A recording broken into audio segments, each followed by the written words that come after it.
right. Here we go on a Monday evening. Welcome to Outlaw Radio. Outlaw Radio Live.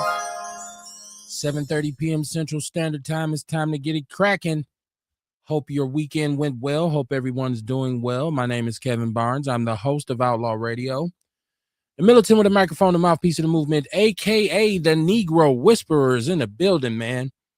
Happy to be here. Every day above ground is a good one. And this has been a tough year so far, so you never know when you're going to report that you got a loss. It seems like this is the year that we've just continuously lost. So I hope everything is going well for you all. How y'all doing out there? How y'all doing? 414, stand up. How y'all doing? Northside, stand up. How y'all doing? Let me know if my audio is tight. I got a lot to talk about tonight, but I'm not going to keep you long. I try to be efficient. I'm going to try to keep this show probably around 2 hours, unless the conversation dictates that it goes further. But this is the infamous Outlaw Radio. There is a phone number attached to the show, 262-202-5131. Once again, that's 262-202-5131 is the number you can call if you want to get involved in the conversation. I also have a very active chat room here on the show. Shout out to Erica Hunt, who's in the chat room early. She said, "What's up, Outlaws? What's going on, Erica? Hope everything's going well for you. Know you out there on the front lines putting in work with the people." This is what we do on Mondays and Wednesdays at 7:30 p.m. Central Standard Time. This is a foundational Black American platform that today is kind of controversial. Some people don't really agree with the delineation movement. I happen to be someone who believes in it. I believe in embracing your lineage. I believe that the people who came before us, who made so many sacrifices and lost so much, deserve our giving them credit and us acknowledging them as our forefathers and our ancestors. So I'm definitely going to claim my foundational Black American lineage on here. You ask, what do we talk about on Outlaw Radio? We talk about, quite simply, what I like to define as Black people shit. What does that mean? That means that if it's important or relevant to Black people, this is what we talk about, right? Sometimes it's social, sometimes it's political, sometimes it's financial, sometimes it's cultural.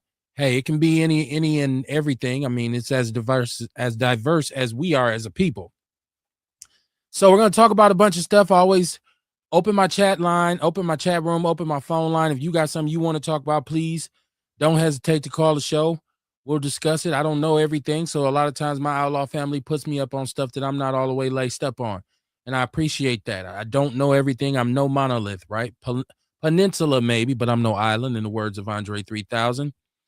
Earl Henning said Larry's Fun Fest is August 9th, 2026. Rest in peace to Big Larry. Okay, Black Sunday is what a lot of people call it, but it was renamed into Larry's Fun Fest. August 9th coming up. I know a lot of people are getting their whips ready.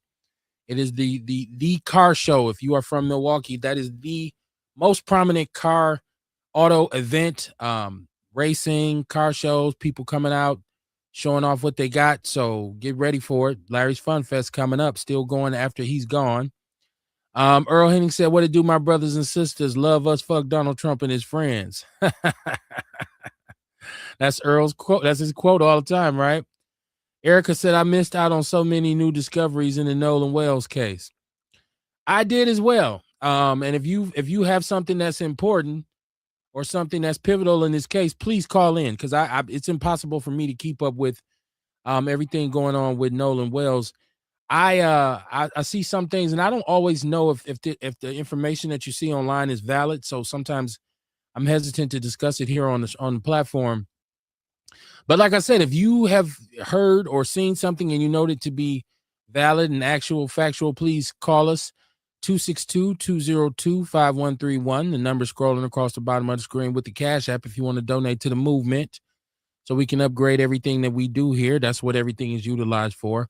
I think a lot of people are under the impression that doing this show, having this platform is free. It's not. I have to pay several different costs to keep the show going. So if you want to donate and assist in that, please hit the Cash App. Don't have to be a whole lot. A little bit here, a little bit there. Helps out everywhere, right? Erica Hunt said Labor Day Fest. Is that something else that's coming up? It's the summertime, so it's festivals. Well, it's actually the end of the summer here in Milwaukee. Well, it's August, so we're heading into September. We're heading into the latter part of the year, and we know what that means in Milwaukee. That means it's about to get cold. That means that snow is coming back. So, whatever opportunity you have to get out and enjoy the weather, enjoy the city, enjoy the people, please take advantage of it. Keep your head on a swivel, though, because we do have some public safety issues that go on in this city all the time. But other than that, it is Monday, is the beginning of another work week for a lot of us. What's on y'all mind tonight? How y'all feeling? We had a very eventful weekend politically here in Wisconsin. And I don't know if this gubernatorial race can get any more eventful than it already has been or already is. This is one of the craziest races I've ever seen, in terms of the goings on between the different candidates, in particular with the Democratic Party, which is something we're going to talk about tonight. The Democratic Party is looking real crazy right now, right? So we're going to talk about my brother Mandela Barnes tonight, who for some reason he has a lot of haters out there. There's a lot of people who don't like this brother, and I just don't understand it because, I've met him before. We've conversed. I've interviewed him. I interviewed him years and years ago. He's a very affable brother.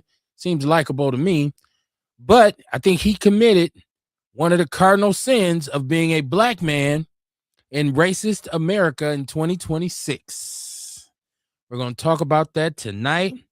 The brother got caught playing in the snow. Lord have mercy.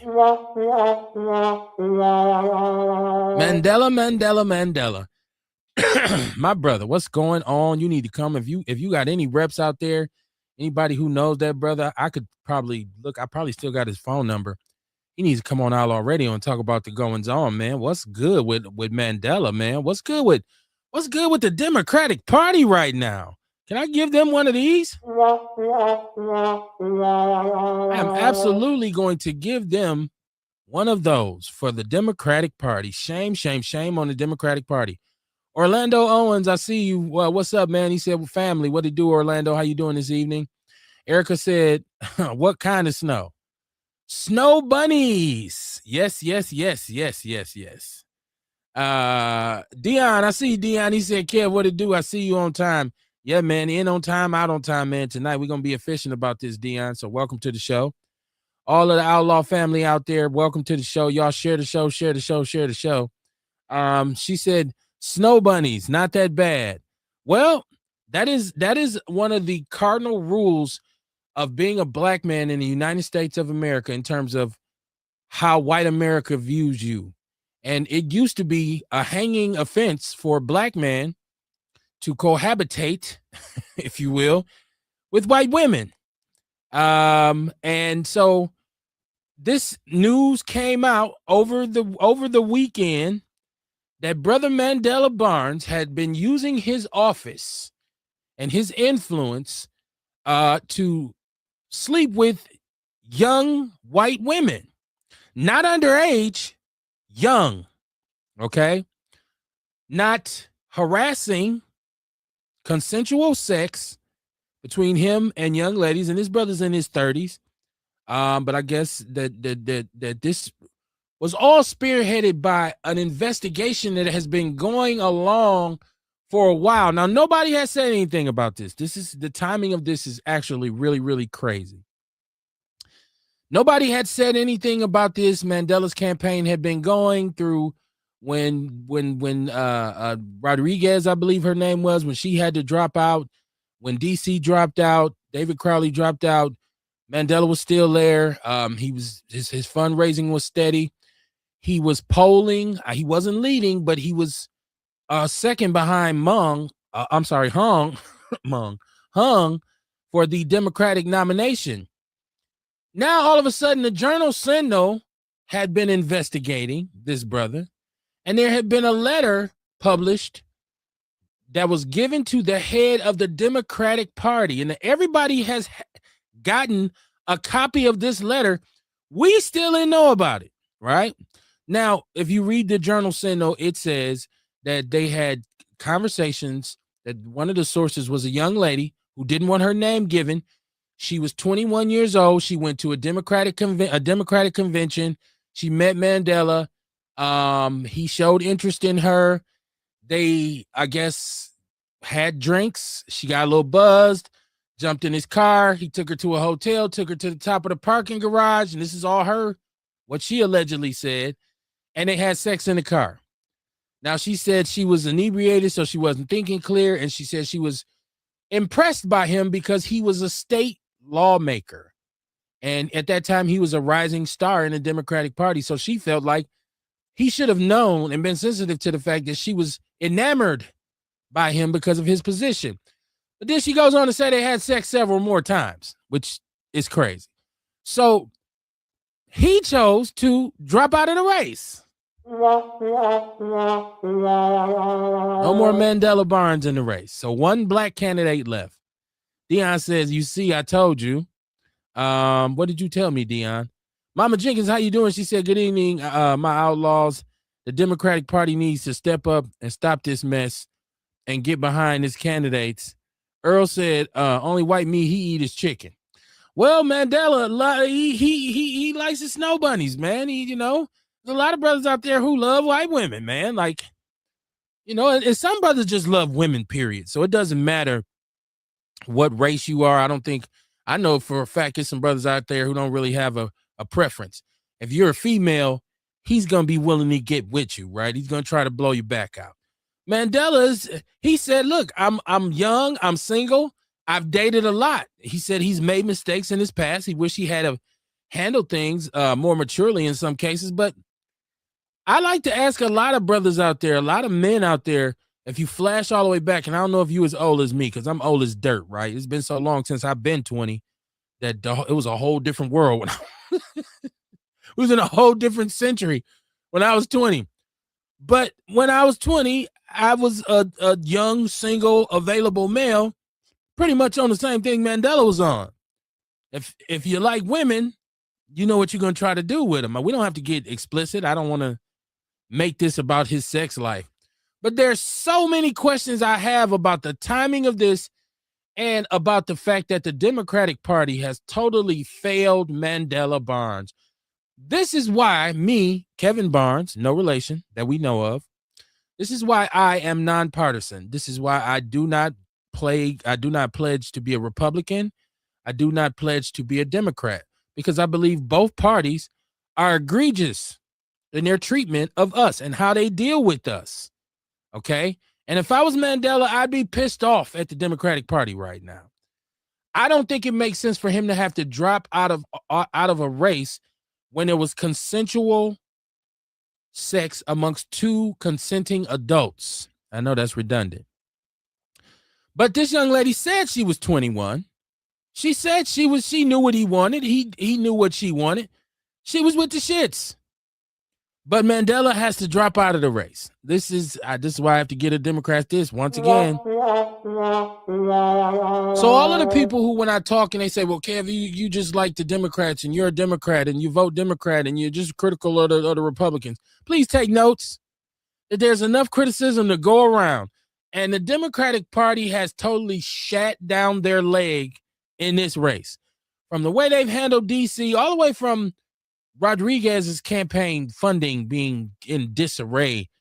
We got a Democratic socialist right now that is the Democratic frontrunner, and she's among an Asian lady, which no racial connotation involved.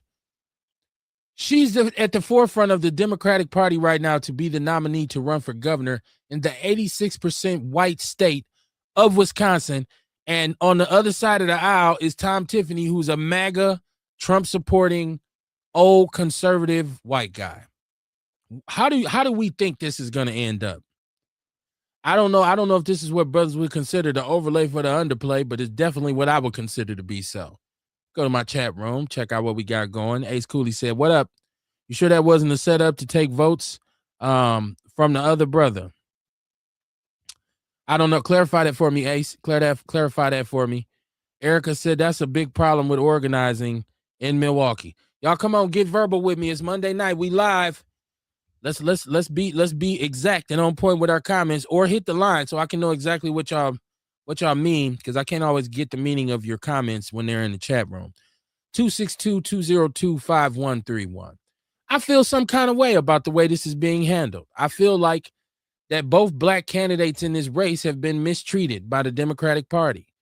From David Crowley being told that you won't be the nominee, you might as well drop out, and then him being told to support Rodriguez, to them telling him get back in the race, giving him an endorsement, and then I say throwing Mandela under the bus.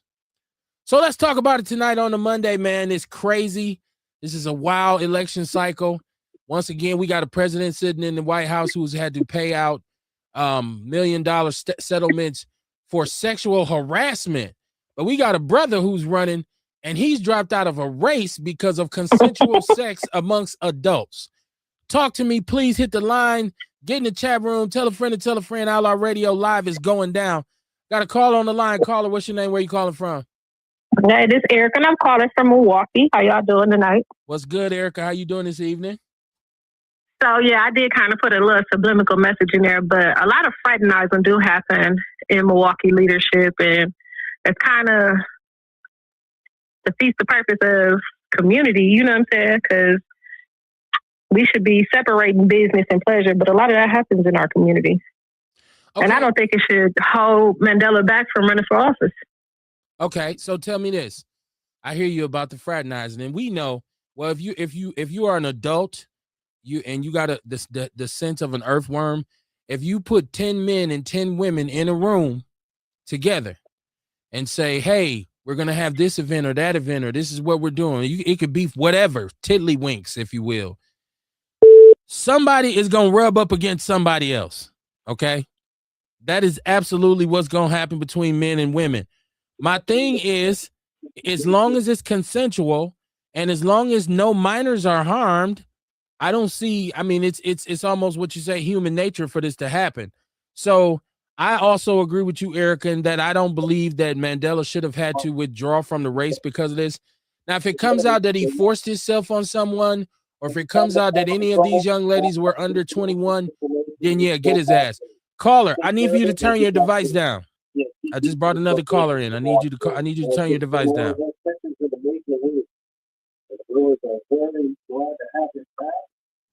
Caller, I need you to turn whatever you got playing in the background down. You can't listen and talk at the same time. Okay, somebody's not listening.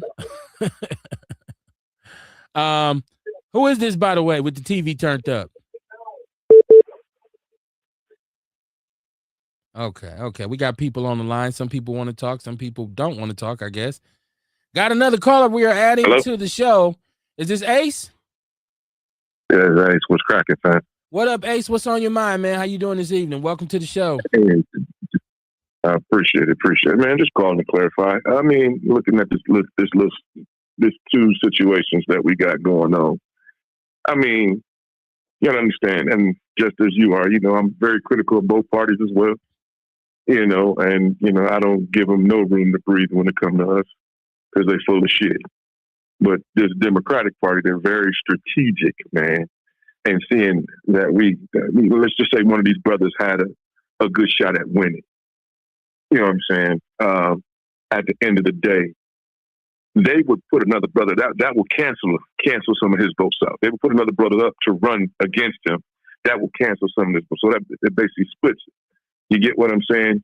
And the way they've been pushing this immigrant thing anyway, this fits their narrative perfectly. That's what I'm saying.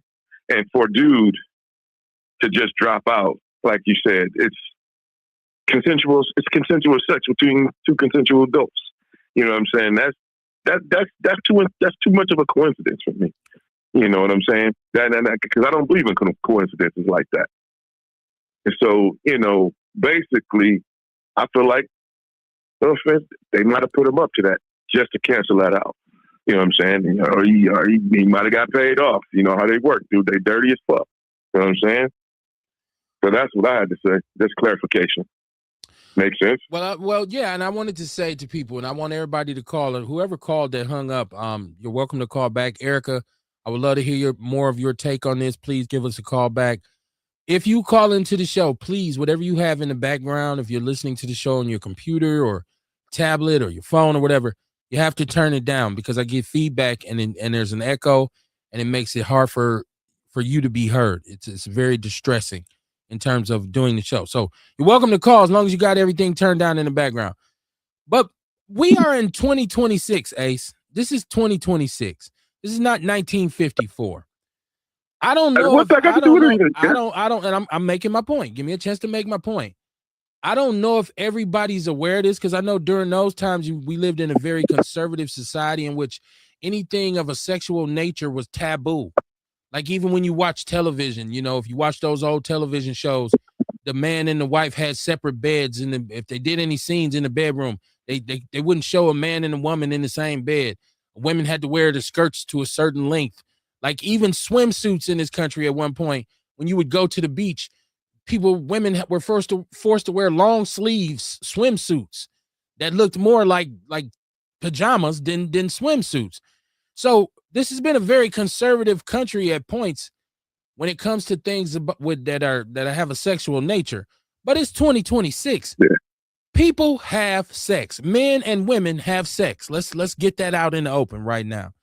And if you got young men and you got young women in any kind of thing where it's alcohol flowing, somebody's gonna lay down. Or in this case, like Mandela said, they went to the car, right? Like, well, he didn't say it, but I guess this is what the young lady says. He drove to the top of the he drove to the top of the parking lot, parking structure in the hotel, and they had sex. But this is nothing to lose your knickers about. Men and women have sex all the time. You got a president who said famously, just grab them by the pussy. If you got money, it doesn't matter. This is a president who was very, very very good friends with Epstein, who had an island where they, in essence, had sex parties. Now, is this racial? I don't know. Now, I just brought another caller in. I think I had you on earlier, but I couldn't hear because you had your background up. What's your name? Where you calling from? Yeah, this Earl from Milwaukee, man. What's going on, Earl?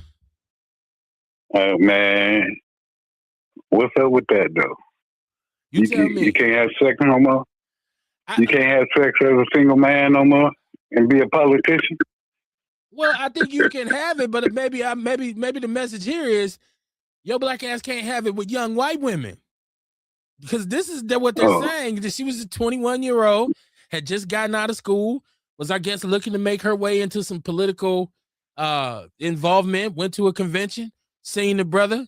They chopped it up. He gave her they had some drinks together. Next thing you know, they in the car. They go to the hotel. How did this? Go ahead. How did this even come out, Kev? Is a question.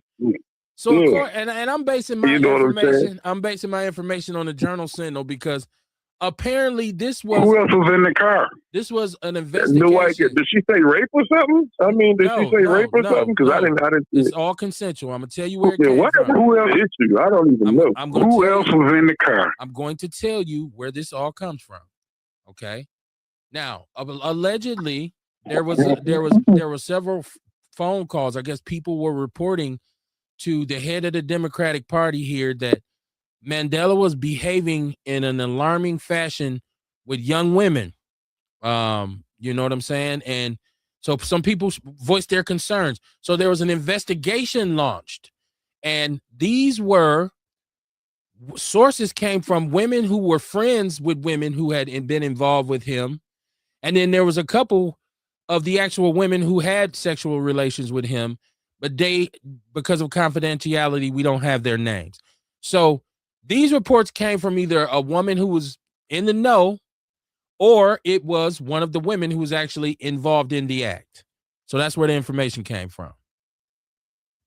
Okay, now, what about that one guy that's in that big old house that's being remodeled out there in D.C.?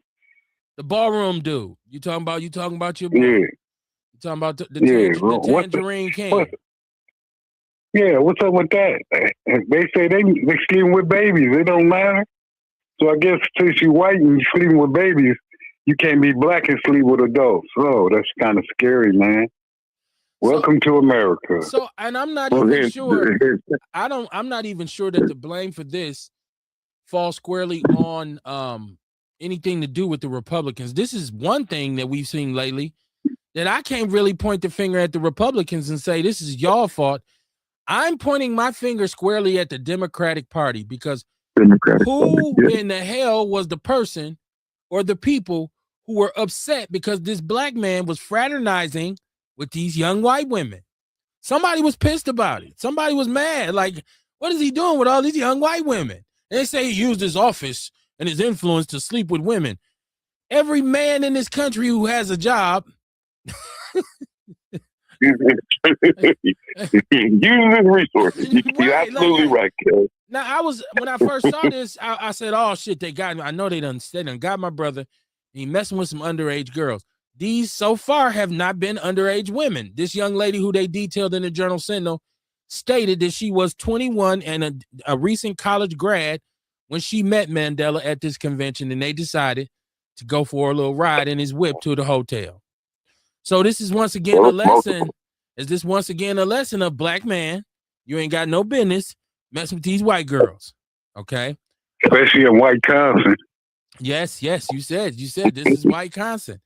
And his party, the Democratic Party, ain't got enough nuts to stand up and say, no pun intended, by the way, ain't got enough nuts to stand up and say, look, that's his private life. Those are his private affairs. These are consenting adults. There's no crime. There's no criminal accusation here. We still support this man. We still support our candidate.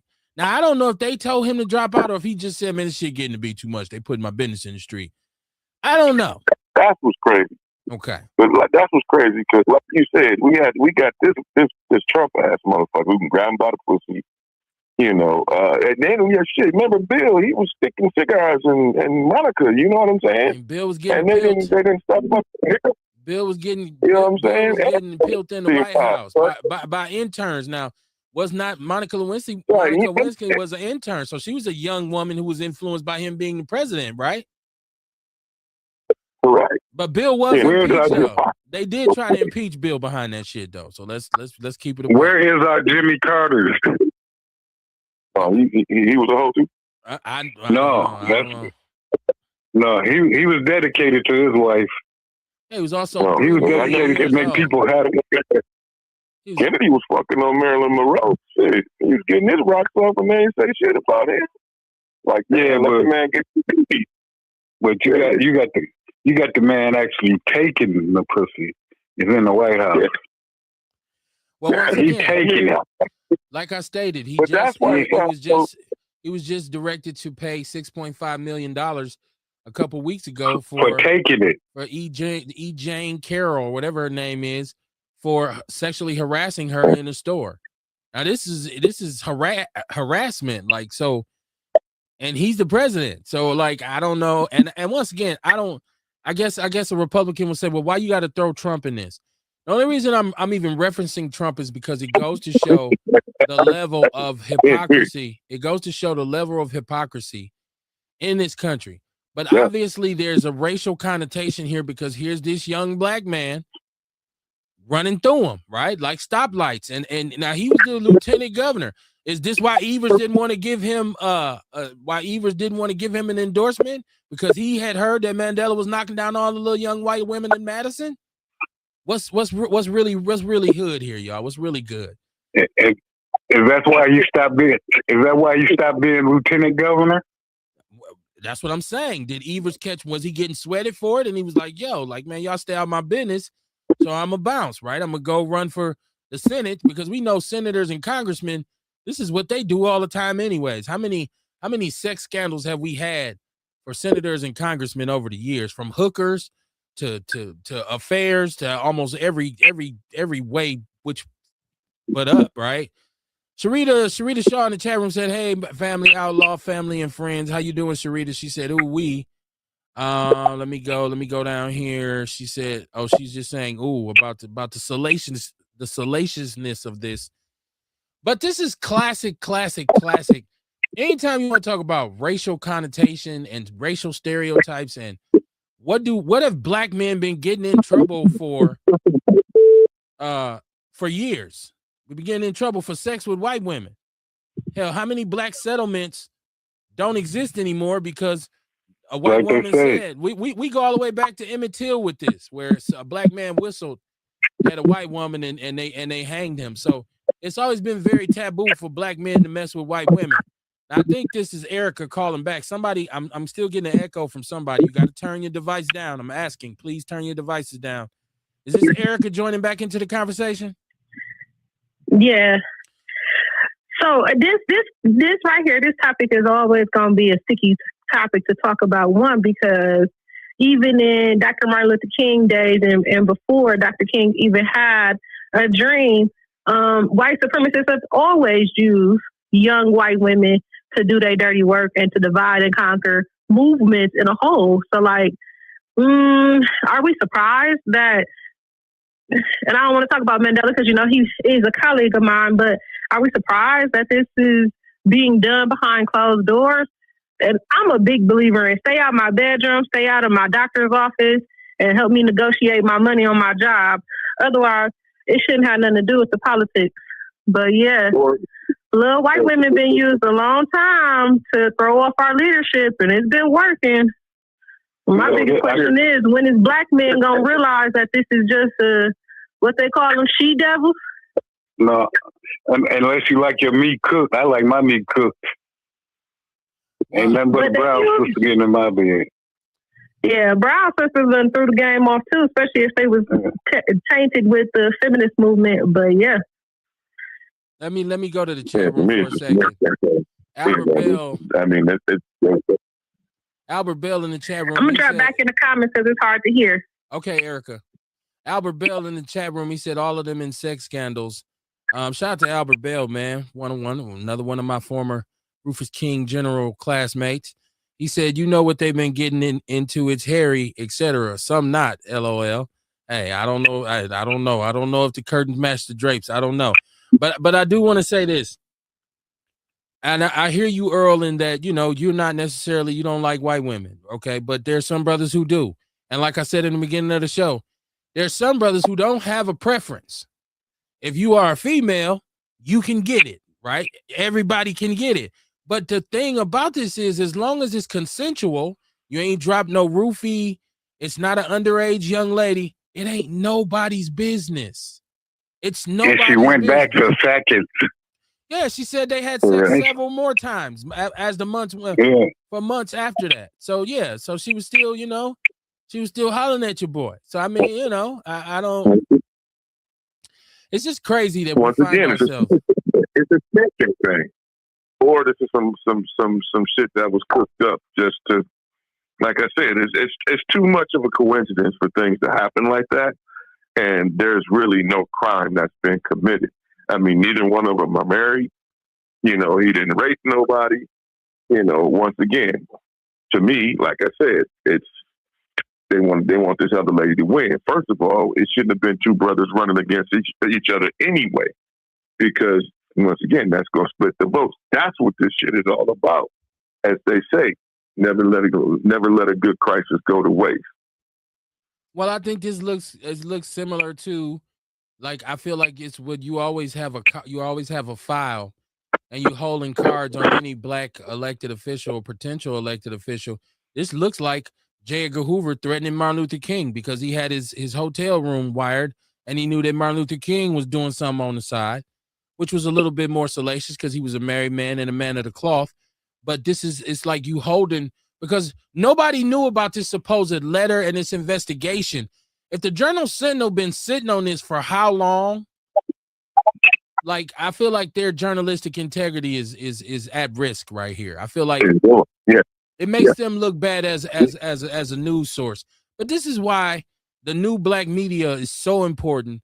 Why you should support platforms that are done by us, for us, because the mainstream media is so watered down and so convoluted, and these are the kinds of games that they play and the kind of narratives that they create for us. I see you, Brendan, in the chat room. Albert Bell said he like women, period. He said on a serious note, David Crowley for him. Okay. And he said facts, playing cards held till election time. It's the dirtiest game of politics. But once again, shame on the way the Democratic Party has handled their black candidates in this race. From telling one to leave and then telling them to come back. And then I feel like as a party that the brother Mandela should have some support and some limited protection. So once again, though, it ain't all about what I think. It's about what you all think. Please hit the line 262-202-5131. Let me know how y'all feel. I mean, I feel like this is something that shouldn't even be a factor, right? And to tell you the truth, as a heterosexual male, I'd rather hear about him, you know, getting with some women on the side than him messing with some underage boys. Like he was, you know, a priest or something. I don't want to, you know, throw nobody under the bus, but there's a lot of sexual dysfunction going on in America, period, across the board, politically, culturally. We just heard look at what P. Diddy was doing for years, and all those celebrities were sweating like chickens in slaves in Debo chicken coop, because they didn't know who was going to be named off. As a matter of fact, I need to get the Mike Epps on his last comedy special. He had the funniest take on the Diddy thing when he said he was mad because he was never invited to a Diddy party, and he was like, had I been invited, I'd have been somewhere with my stuff out, trying to run from the camera. He said they'd have been chasing me with the camera, like, there he is, that's Mike Epps right there. So it's a lot of freaking going on, man. Now, just grown people, this is what grown people do, man. That's why they call it the grown up, man. You know? Well, shit, you heard about the Roland Martin scandal, didn't you? Oh, my goodness. Come on. Yeah. Hey, that's why I should have hung up on you. You getting ahead of me on my talking my bad. points. I ain't even get to brother Roland yet. Roland Martin, come on down. Ooh-wee. Roland Martin. I couldn't do that but laugh. I seen them pictures. I was like, oh, hell no. I didn't but see to the me, pictures. I mean, I ain't gonna. It looked AI. But there's some supposed to be some other videos out there that, you know, basically got concealed because he was getting them taken down. But I'm like, man, roly poly. I didn't see the pictures. Shit, I didn't even know brother was Haitian. I seen I heard some of the descriptions of the photos, right? And I went the cheapest route I could go, because I was looking at YouTube, and whoever this YouTube person was, they had Tasha K on there. And, you know, she pulls no punches. Yeah, man, that was so messy. And so they was talking about what was going on in the actual photos. And from what she said, she reached out to his camp to let them know what she had, and she was gonna put it out there. And what Roland said was he was aware of the photos and that he's being extorted.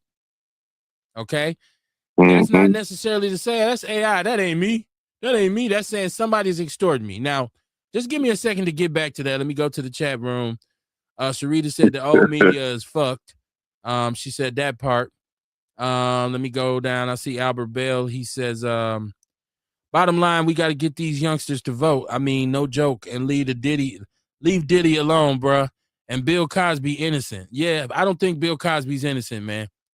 I don't think Bill Cosby's innocent. And Diddy will get whatever he deserves for the fact that he allowed another man to copulate on his woman, and he took it and rubbed it on himself. That is disgusting. That is disgusting. That is horrible. No. You get no love when I don't give a damn how many tight rap songs you have made. You do not get the gravity to do no shit like that, from me at least. So yeah, I'm gonna make jokes about P. Diddy forever. That is the to me, that shit's worse than him. What we saw with him beating on Cassie was horrible. That was enough right there for us to say, oh man, we can't mess with this dude. But then to come out and find out that you were paying dudes to have sex with your girl, and then you wanted to bask in the aftermath, like, that is just unacceptable. You got to go, man. Now that's the biggest pause. Everybody hollering pause. That is the biggest pause you can possibly imagine right there. Well, shit, not only that, this nigga's HIV positive. He's been giving that shit up. There's a young lady who was messing with him. I forget her name. And, you know, she done got skinny and sickly looking, but she won't say his name. Everybody knows it's him that she was messing with. But she will not say his name because she's afraid of repercussions. So that ain't the worst. He passing that shit out. As a matter of fact, a lot of people in that crowd is HIV positive. You know, these stars is nasty as hell. I don't know. I haven't seen any information that would say so I'm not going to say he's HIV positive. If you got that information, Shout out to you. I haven't seen Oh, that. I'm not gonna say it ain't true, but I haven't seen that. I don't know anything about that. So that in my book would be alleged. Sharita says a single man okay, that alleged. wants. She said a single man that wants the P word, y'all. I mean, that's what this thing is about, ain't it? Like Mandela's a upperly mobile youngster. He's running. He's elected official. He's wielding some sort of influence. I'm pretty sure there's a lot of women that wanted to get in that car and go up to the top of that parking structure with Mandela, whether they admit it or not. I know nowadays women, it's not cool for women to admit that that they want that from men. Like women nowadays don't want to admit that sometimes they want to they want sex from men just as badly as men want it from them, right? Like so nowadays Yeah, they worse than that. They worse than that. It's always the blame goes towards men. So it's always women saying, no, men are they just want this. Men just want this. This is how they are. A lot of them won't admit that that's what a lot of them want, especially if you got some influence or some money. That's what they're on. But now back to Roland. Roland pissed his pants with the Democratic Party because he was on a podcast and he said that the couch was an option. I don't know if a lot of people know what that means. Okay. I remember that. Yeah. So what Roland was telling black people was maybe we should sit this one out. If it's gonna go the way it's been going for us, maybe we should sit this one out. Maybe black people shouldn't vote. The Democratic Party looked at him and said, oh no, we gotta punish you. Now I don't know if this who's supposedly extorting him. I don't know that that's what's going on. But we know he was on the wrong. I know the Democratic Party was pissed off at him. And it's funny that this kinds of stuff comes out after he said something like, and there are some people saying he started to adapt foundational Black American talking points. That's another thing that has pissed some people off. So, and I don't follow Roland Martin, so I don't know because I was so used to him talking shit to FBA and saying how illegitimate it was and it wasn't valid and it was divisive and it was all these Democratic talking points that he was regurgitating that he heard from, I guess, the leaders in the party. So I haven't supported Roland Martin since he was on when I had TV One on Direct TV or Time Warner Cable years ago, and I used to watch him on TV One. But he was a lot more substance then. But since he's been a political hack, I stopped watching him. So I'm not aware of what he said or what he didn't say. Brendan says I used to watch. Go ahead. I'm sorry. Go ahead. Brendan Hayes says the question is who's extorting him and what for? I don't know. He said extorting. According to Tasha K, I think it would be more of a punishment, a slap on the wrist, like, we got some shit on you. Yeah, from what I understand, Kim, I'm sorry, I don't mean to cut you off. Whoever this, it was two people. It was a young lady. Matter of fact, I guess she's done this to a few other people. A young lady, and then there's a guy who's involved too as well. And there's supposed to be lawsuits that's supposed to be carried out by this. So, I mean, like I said, to me, everything is a stage.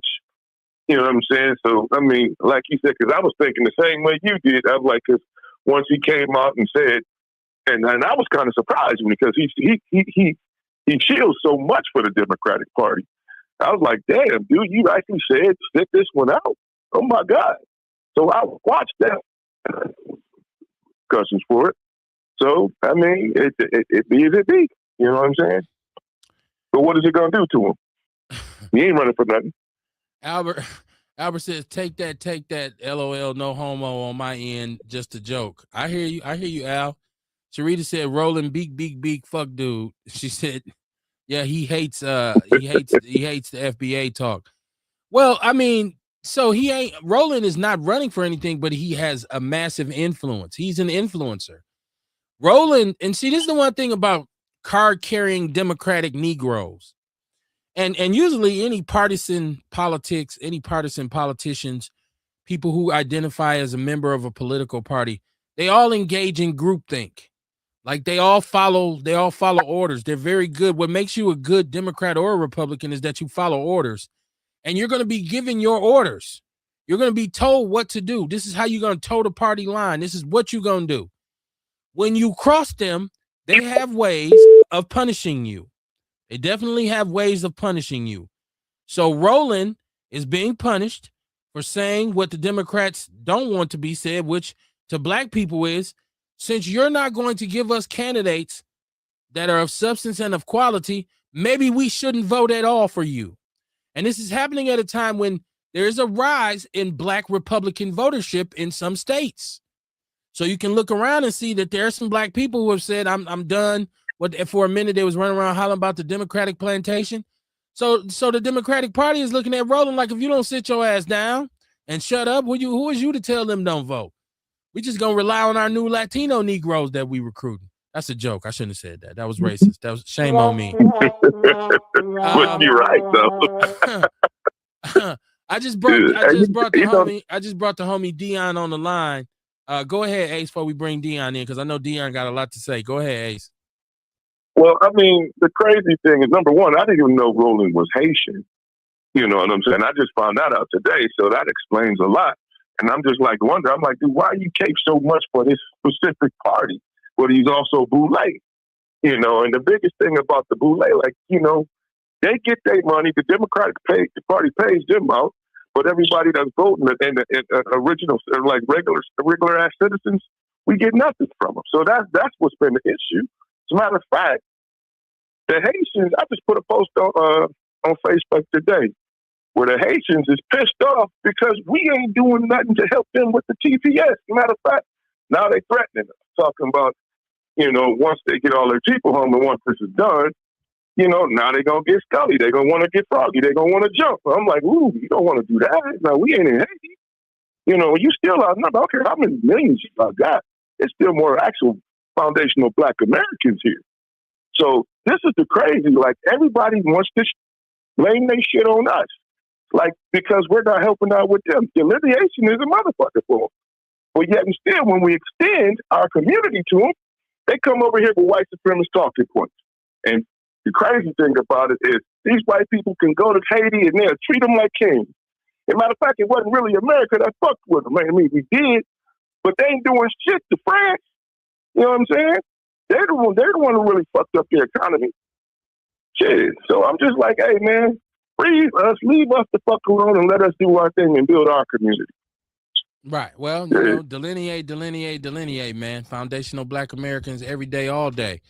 Now I got Dion on. I got the homie Dion on, one of our outlaw constituents.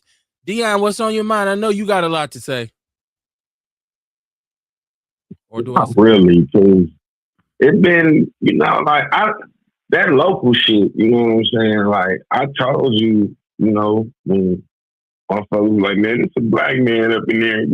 When David Crowley, he first dropped out and won number Mandela. Then I said, well, Mandela, he's too ambitious, man. And, I mean, regardless, you know what I'm saying? Like, y'all be like, well, this wrong, the black man bitch. But it's like that, the one friend, you know, that had 5 or 6 jobs. And you know what I'm saying? Like, come on, man. Like you. Well, I stayed on one for numerous of years, and then, you know, one I wasn't happy about, you know, and I still moved around in the same system. But you see, this nigga gonna try to say you, like you. But anyway, though, I'm not. Listen, it's very accurate. You have ambition. You wanted better. But see, you didn't like where you were. You moved around. You got the new joint. Mm-hmm. You didn't like that when you moved around again. Correct? Yeah. Okay, but my whole thing, wait, listen, let me explain what my situation was. I wanted to learn a different skill set. So with the city of Milwaukee, it was kind of misleading shut up. It was misleading with saying equipment operator when you were just a garbage truck driver. I could have stayed driving semi-trucks. With me driving semi-trucks, I got paid more money. Even now, I mean, if I drive semi-trucks, I get paid more money. You know what I'm saying? I wanted to learn a different job skill because I plan on moving out of town one day, and I didn't want to drive semis in one of them southern states. You wanted to improve your status. You wanted to improve your knowledge base, which is ambition. Mm-hmm. That is ambition. There's no other way to label it. It's ambition. So, I mean, you could call Mandela on it, which you have many a times, but I just feel like it's misinformation, because any of us who are in a situation, and I would tell any of my people that's out here right now, if you had a job and you've been working that job and you feel underappreciated, or you see people getting promotions above and beyond you that are not as qualified as you or have been there less time than you, you should strive to better yourself. There's nothing wrong for you to reach out and say, I want to be more. I want to do more. I want to. The name of the game is to get bigger and better, not to get smaller. But you know what, though? I think in our world, it's probably a little different. Because look at a lot of the political constituents out here. Look at Gwen Moore. Look at the only one I could say, I don't think she ran for governor. She was she was a state senator, ran for mayor, now she's a judge. She was appointed the judgeship. I don't think she ran for it. But I think when she went to go... You mean Lena Taylor, not Gwen Moore. Gwen yeah. Moore is the Congress. No. I said no. I said, look how long Gwen Moore been in office. You know what I'm saying? And then I went to Lena Taylor talking about her political ambitions, you know. But like I said, you know, I'm still going, you know, in all actuality, I really don't have a dog in the race. As far as me participating in politics, you know, because before I want to do it, I'm going to vote for Francesca, you know. Like, I don't know. You know what I'm saying? I know I won't vote for Tom Tiffany. I know that much. A Republican won't get my vote, so I'm gonna have to go. I'm gonna have to quote Roland Martin. Maybe the couch is an option in this race. It's getting to the point where maybe the couch is an option because although I think highly of David Crowley, I frown upon the fact that we as black men ain't supporting each other and that there was no support for him with the other brother, right? Like, so he endorsed Rodriguez before he dropped out until they told him to come back. So I don't necessarily know if I want to vote for him because when you had an opportunity to support another black man, you didn't do so. So what hopes do we have? But is he required to do so, though? Well, maybe him and Mandela got some personal issues. Maybe so. That's why I said. What's the likelihood of that? I mean, what's the likelihood of that, though, man? I mean, I don't know, man, because, I mean, most of the time when it comes to that. It's a great likelihood because there's a lot of people I've been hearing that said Mandela a mob. Yeah, what? I've been hearing a lot of people say he a mob. Okay. I've been hearing a lot of people say he a mob. You know, he could be a mob. I don't know. You know what I'm saying? I don't know personally. Yeah, he could be a mob. You know, he looked like he looked like hoe ass nigga tendencies in my eyes. You know, some people be like, I think you can assume, you know what that is, but I'm an individual who had personal conversations with him. I interviewed him at length at the beginning of his political aspirations, and I didn't get that vibe from him. He sat with us at 3041 North, myself and brother Keith Terry and my brother Bear Mead, and at the time, who else was on the show? T. Brad was a bunch. I had a full panel then, and we sat after the show was over for an additional couple of hours, and just talked in general about politics and about Wisconsin.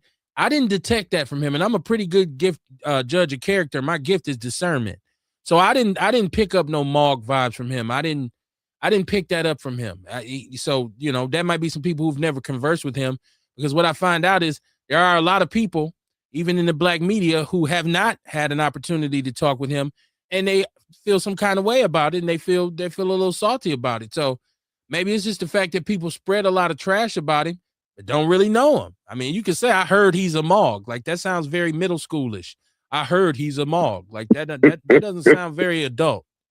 So, I mean, that's just like motherfuckers going to a restaurant and they said the food nasty. So, I mean, if they say the food nasty, I mean, I don't want to try to go there to see if the food nasty. Believe me, Kevin, I understand what you're saying. Sometimes, yes, it have been situations where people said bad things about somebody and that was their experience with them.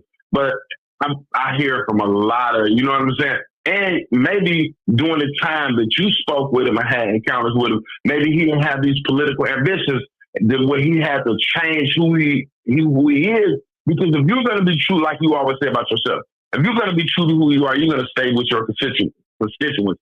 You're not going to try to appease these other people regardless of whatever. Like you say, you're not going to sell out just to be on mainstream radio, tone down who you is.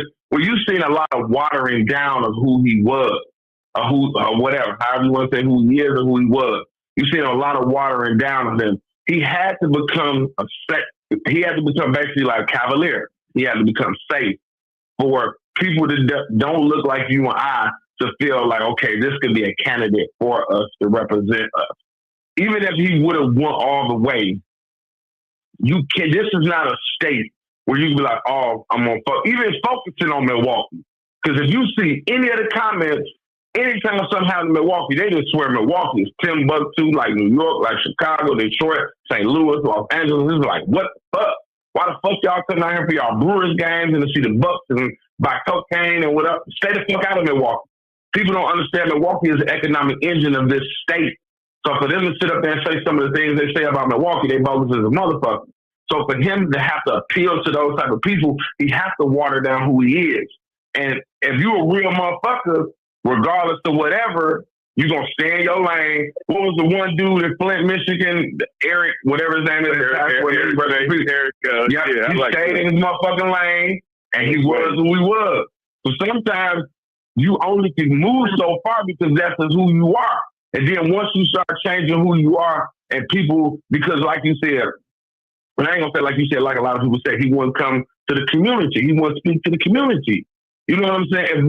If you want this vote, the black vote, and even if we don't win, sometimes we just feel good about getting behind you, pushing you. You know what I'm saying? Like we think, like the little engine that think he could was trying to get up the hill. Or we feel good using whatever platform we have to hate on you. God only knows what. No, I'm being okay, honest. Tim, I ain't got nothing else to say about that. Look, God only knows. No, I feel you. God only knows what if you talk to certain individuals, and I'm gonna speak from my own personal perspective.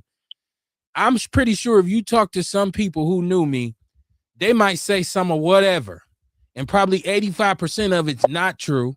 I've been an admitted asshole in my life to the point where I say probably 10% of it is. But then you talk to some people who know me and they say, no, that's not even him.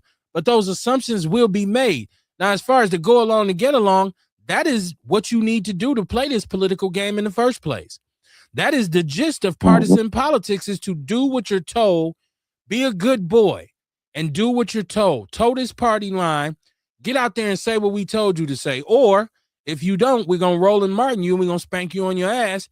And you're going to look up and it's going to be a picture of you getting penetrated on the internet, right? In no uncertain terms. So that is the danger of partisan politics. It just goes to validate what we've been saying here on Outlaw Radio for the past 14 years. We're the party poopers. Because when it comes to black people, neither side really gives a hot shit about us. I mean, and that's putting it in probably the most simple terms I could put it on without, I'm not on mainstream radio, so I don't have to worry about the FCC. But the Republicans don't give a shit about us, and the Democrats don't give a shit about us. What they care about is how they can use us. So if I can get some votes from you to help me turn an election here or turn an election there, fine. Other than that, even when we get elected, if you vote for us, there will be no black agenda from either side.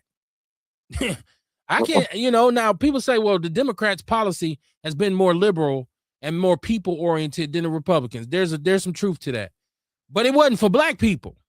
There's nothing specific for black people that either political party, and I know Orlando's listening, he's going to say, Kev, we freed the slaves.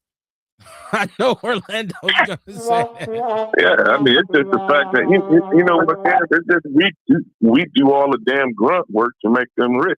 And they benefit, and they just don't do shit. Now, at this point, they trying to destiny swap. So that's the reason why a lot of people ain't really fucking with the Democrats no more. I mean, shit, I was a lifelong Democrat for a very long time until I seen what they did, especially with Biden opened my eyes big time. Neither one of these parties, they really tried to push Biden so bad. I don't see too much what Biden did. See, you got to also understand, like Democrats basically want to be the party of the people. So they feel like, I ain't gonna say they got us across the finish line, but they carried us, the party of the people. So they feel like they carried us. Wait, hold on. They feel like they carried us. It was a whole new group of people that came in to play, which is the trans, the LGBTQ, and the immigrants, and they wanted to pander to them as well. So by a lot of us, like, 'cause I always hear you really talk bad about the immigrants, and a lot of us, we have to understand that anything that was given to them wasn't never going to be given to us. That was money allocated for them.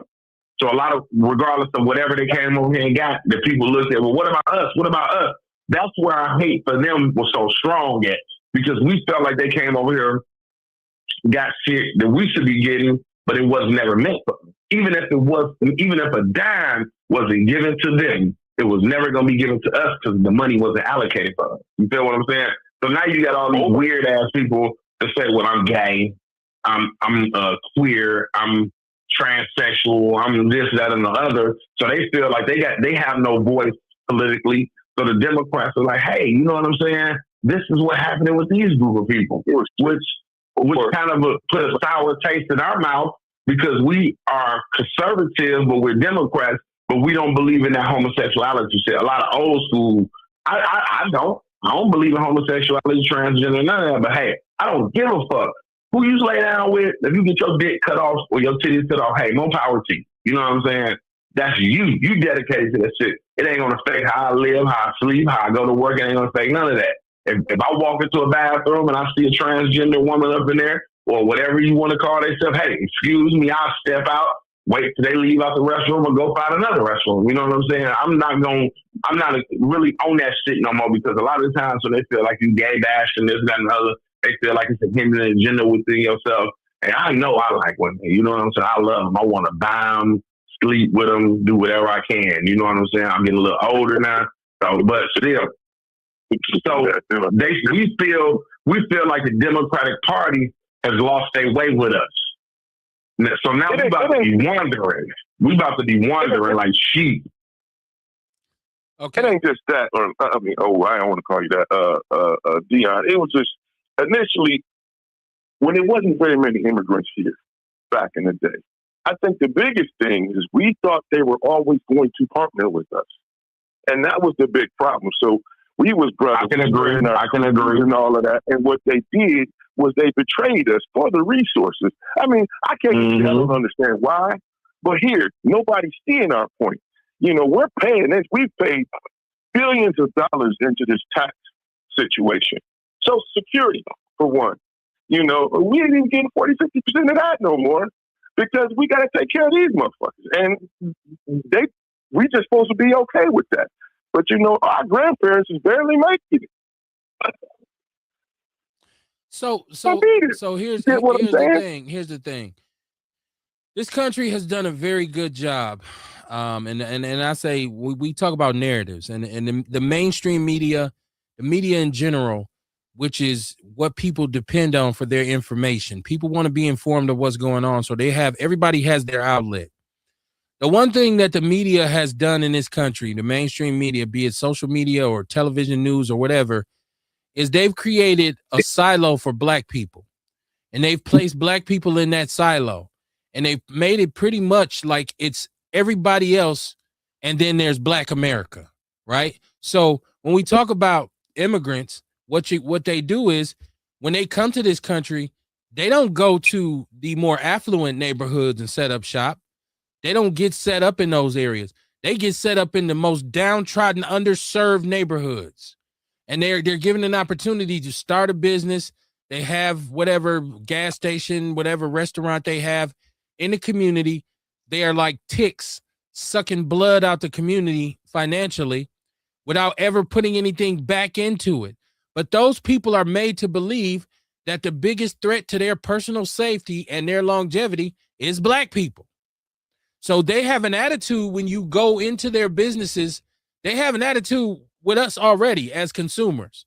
I've seen Arab store owners talk so shitty to black people that it makes no sense. Now, I've always been one to say, oh, wait a minute. We ain't finna do that. You can give me my money back. Because one thing I'm not gonna do is I'm not gonna kiss your ass so I can spend my money with you. You're gonna treat me like I'm a customer or you won't be dealing with me at all. Some of us don't do that, right? And then we look at what happened with the hotspot, y'all. For years, the discussion about the hotspot happened so many times on Outlaw Radio because we had people who were involved in it. We Sean Moore, Vince Tony, people who were going down to the Common Council trying to get their license taken. And then you had a bunch of black people who was like, leave them alone. Like they doing something for our neighborhood. This is where we get our food from. Come to find out, they had committed millions of dollars in food stamp fraud. Oh, yep. Right in our community, under our nose. That should make some of these partisan politicians, these professional politicians who would be quick to jump on the news so they can get their face out there and say something and be affable, because a lot of black people in this country want to be looked at as good Negroes. You want to be a good nigga. You want to be affable. You want white people to like you. If it's somebody that's controversial, you get ostracized. If I go on a large scale and start talking about black empowerment and black love and black people really investing in each other and exercising solidarity, I'm going to be ostracized by the media. They're going to say, no, don't listen to this guy. Don't follow this guy. What they want to do is they want to tell us what black people should be our leaders. That's what they're doing in this party. If they have determined that David Crowley is a more affable Negro than Mandela, because Mandela's out there knocking down white women left and right, then that's what they do. They release something on him. He's put out the race. Dion touched on the fact that a lot of black people are conservative religiously. So a lot of old people who are Christians in church going to say, shame on that boy. He up there fornicating in Madison with them white women. He up there, man, he's mandingoing the white women in Madison. That is a foul for a black man. That's a foul amongst white people. Mm-hmm. So I say this once again, shame on the Democratic Party for their handling of the black candidates in this race. If I was David and I was Mandela, I would withdraw from the Democratic Party, and I would start to say what should be said is, we as foundational black Americans need our own political party. If that's the name of it, the FBA political party, we need our own party so we can control our narratives, so we won't be getting twisted all the damn time by candidates who get elected and won't do shit for us anyways.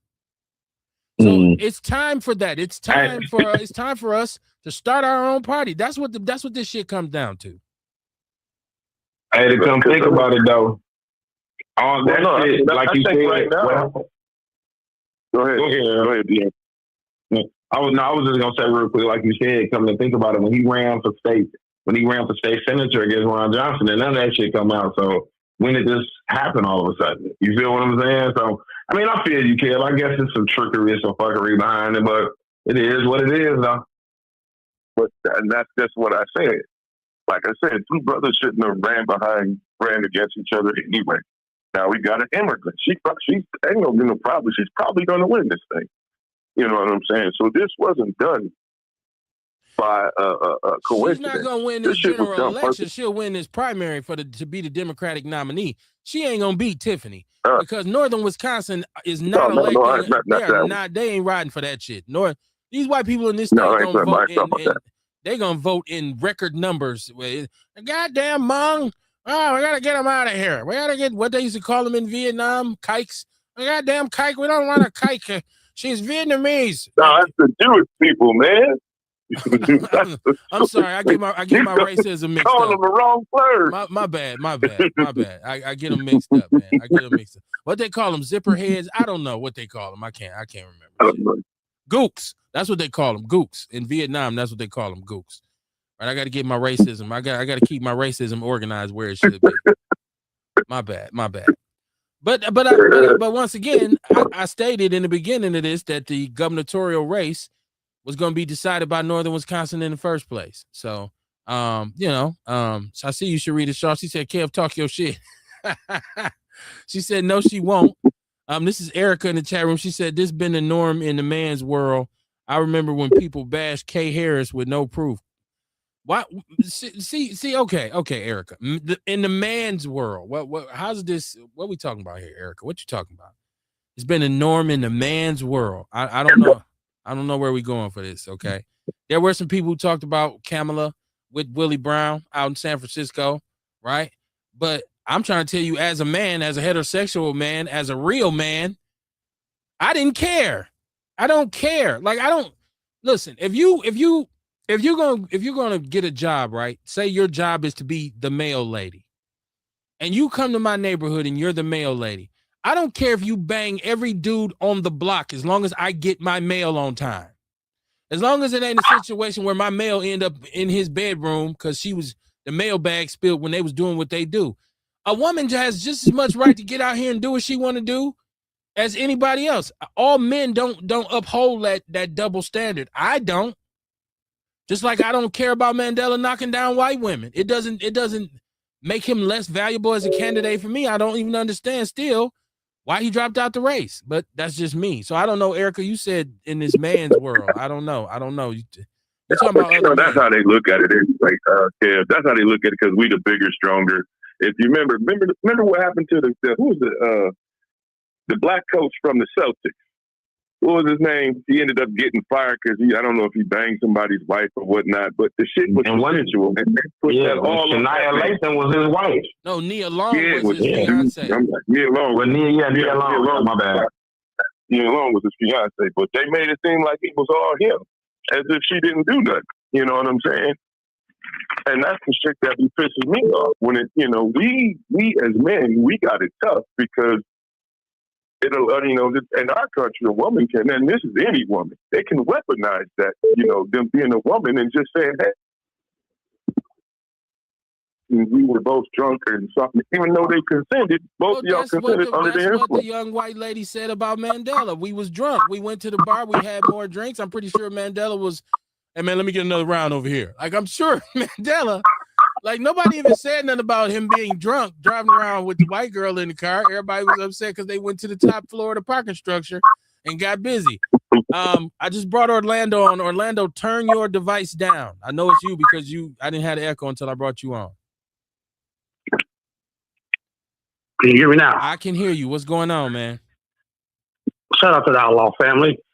I don't know, man. This is unfortunate, but I think we got brothers having a nigga moment to sound like, and we got to figure out what's going to happen post primary, because again, you have one brother getting out the race because the white woman married to a Hispanic said she got good money, good books.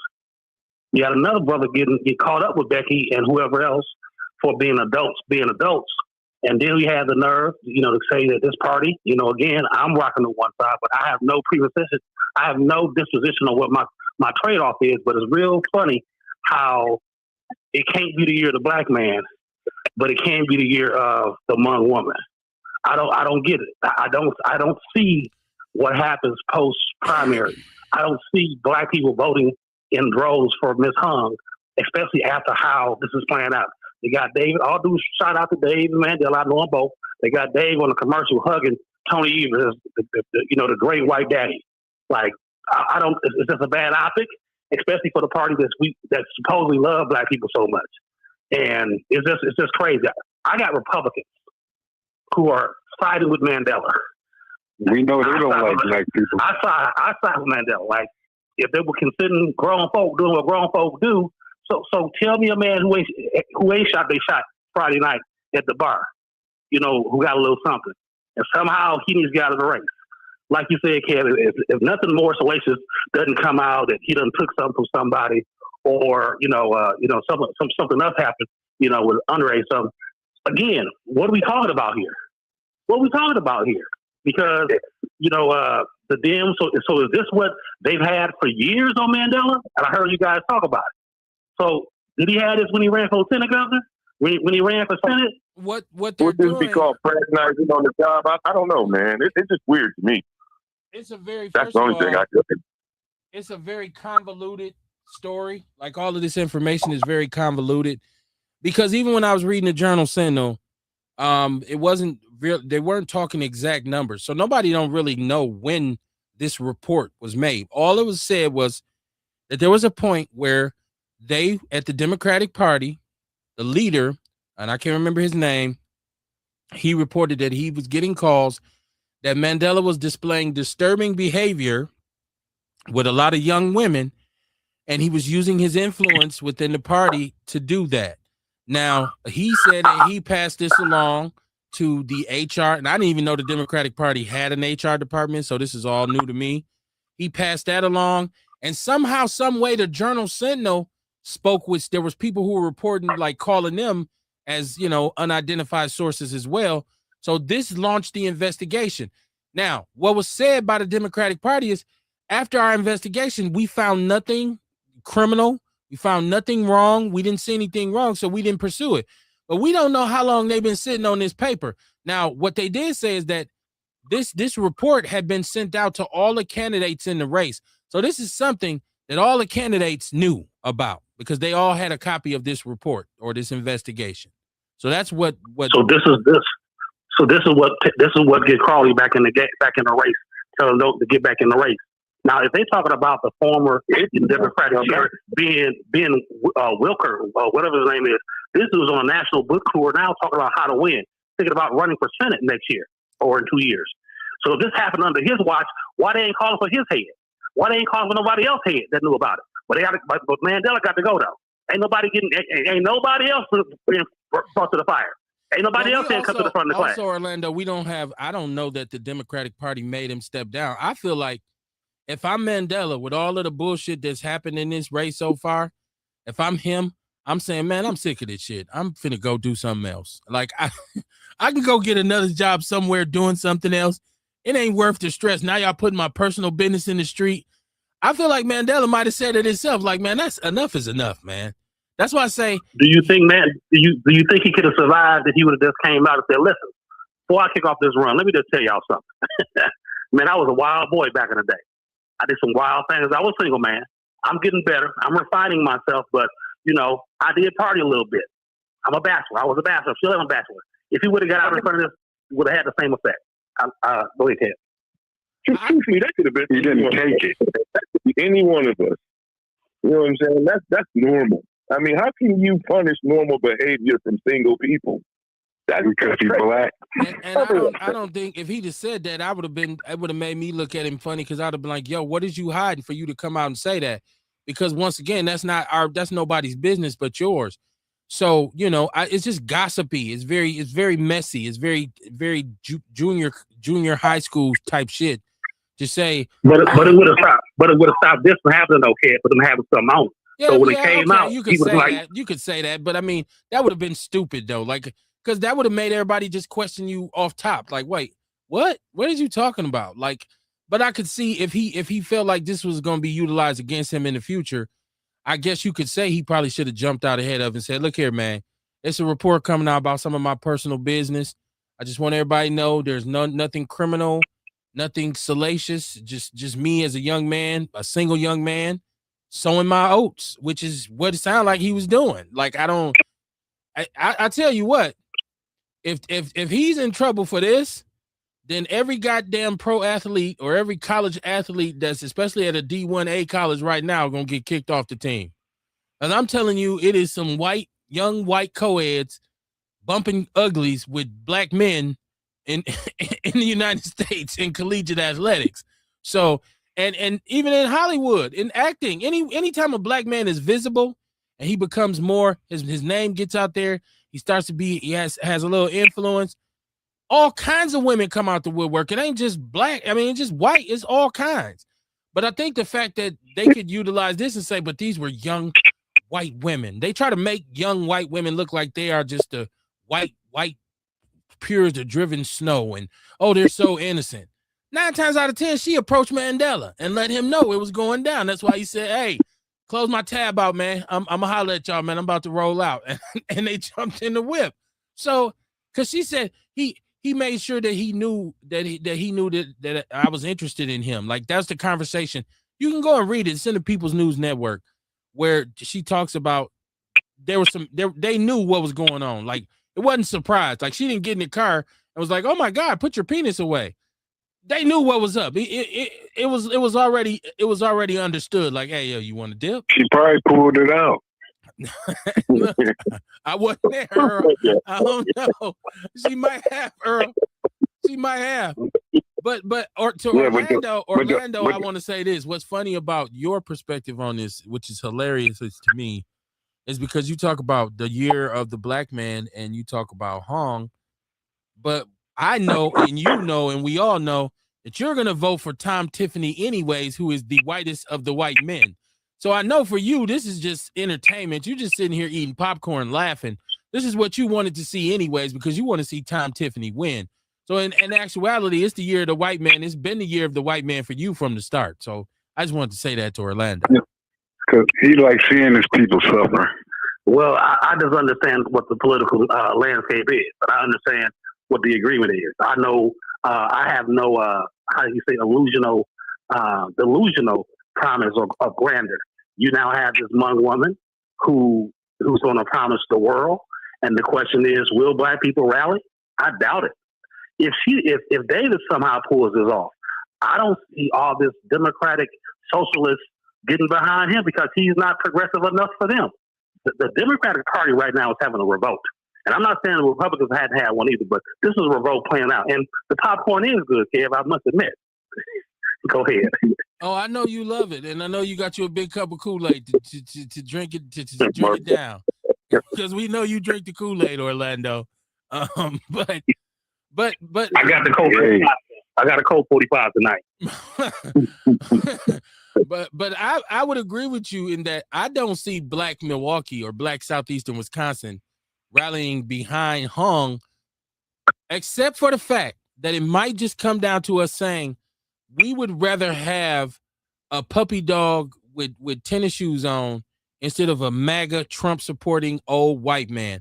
That might be the only hope that the Democratic Party has, is that none of us want to see no extension of MAGA power. We don't want any MAGA supporters to get any elections, any victories, any wins. That might push a brother like myself to the poll to vote against. And well, it's a brother left, so I can't. If DC is the only brother left, I got to go rock with DC. But if he was to because if it's between him as Tiffany and her, I'm voting for her. Well, I'm telling you, I can't honestly vote for anybody who supports Donald Trump. I don't want to see any extension of what's going on with Donald Trump right now as president of our United States. And I'm learning more and more to remove my personal feelings about it and base it just on the effect that his presidency is having in this country economically. But shit, you can't do nothing but feel physically about it because it's gonna hurt everybody. Shit. Well, my personal dislike for him. My personal it ain't gonna hurt.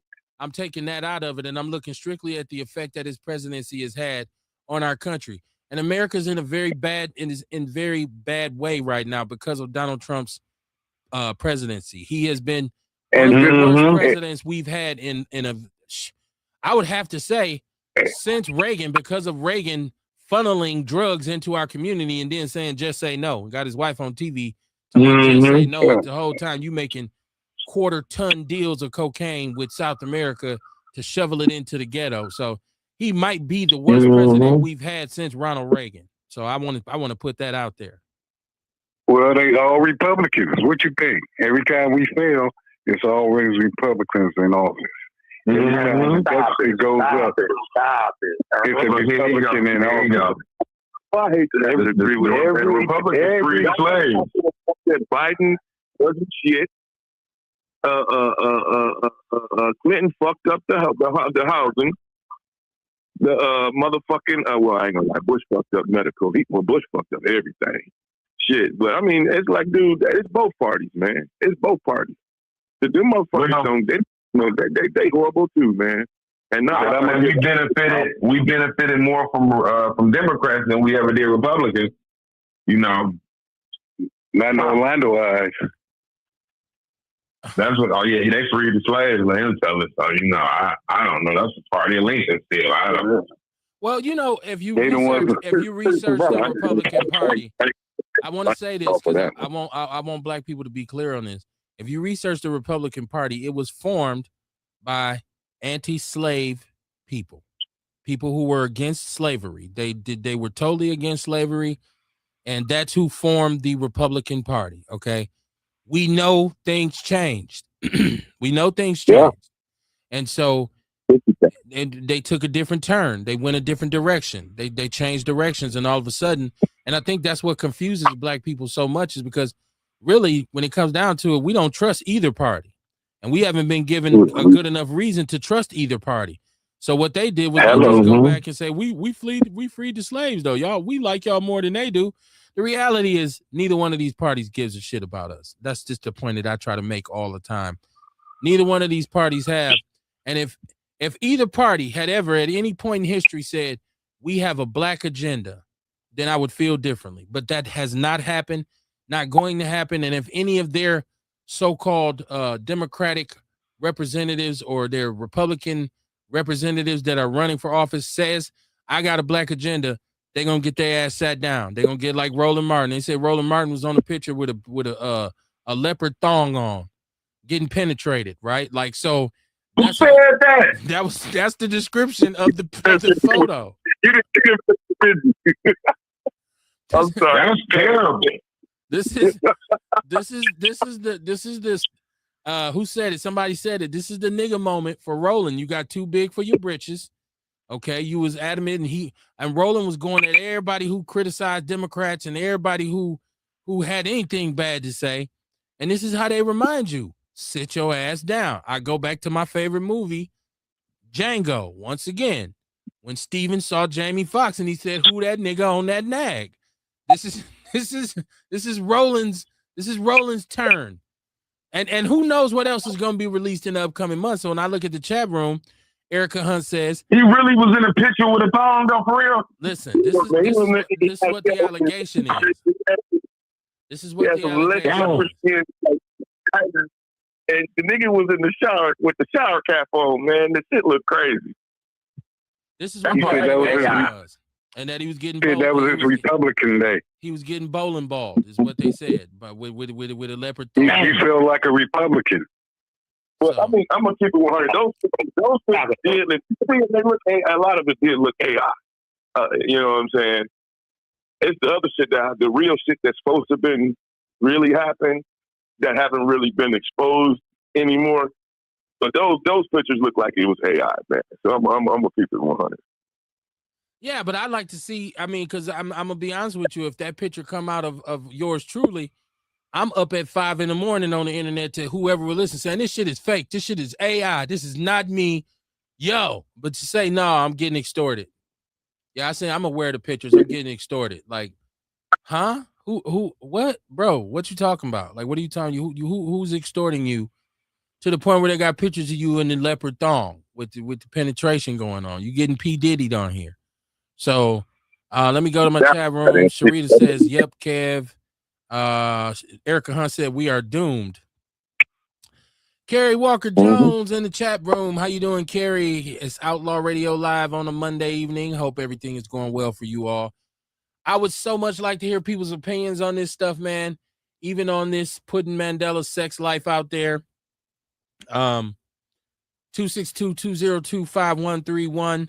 I also would like to talk about the beginning of what we see now as some forms of reparation.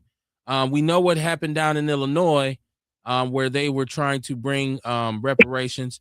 And I see out in California, Alameda County says they make history as the first California county to unanimously approve a 43-point reservations roadmap centering around Black housing, health, and justice. Okay. So they want to take the systematic approach to applying reparations in some shape, form, or fashion for Black people, which is a tremendous positive for me. And I love the fact that they're talking about it being structured as opposed to just writing a check, right? Because I've been saying for a very long time, I believe reparations should exist in a structured form. It shouldn't just all be about a cash payment. If you say, hey, just give me a cash payout, I think that should be an option. But I think we need to look at a whole bunch of things in terms of debt forgiveness, and health care and health benefits and stuff like that. I think we need to take a look at a lot of that stuff, because those are the things that really trouble our community, as opposed to just needing some money. Of course, we know poverty and cash, having cash on hand is something, but if you don't have any financial literacy and you ain't good with money, you're gonna be broke in 2 years anyway. You're gonna have a yard full of shit that don't start. Okay, we can't have that right now in the city of Milwaukee. And the county, the trifecta, they got the executive office and the legislative body, the city council and the county board. You got a mayor and a county executive. Can we not have what? What you're explaining now for that county, what they doing? Let me answer your question with a question. Have you heard any of these so-called Black leaders even say the word reparations in Wisconsin?